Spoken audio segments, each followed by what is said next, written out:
วันนี้อากาศดีนะครับแต่ว่าลูกค้าเมาเรือไปกันไม่ไหวอีกแล้ว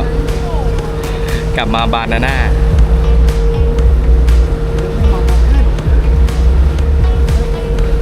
กลับมาเกาะเฮแทนนะครับสุดท้ายแล้วต้องกลับมาที่เดิมไปได้ยังไม่พ้นเกาะเฮเลยครับลูกค้าไม่ไหวแล้ว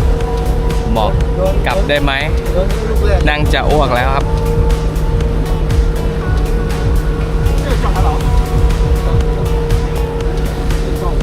วันนี้อากาศดีกว่าเมื่อวานเยอะเลยครับวันนี้ไม่มีคลื่น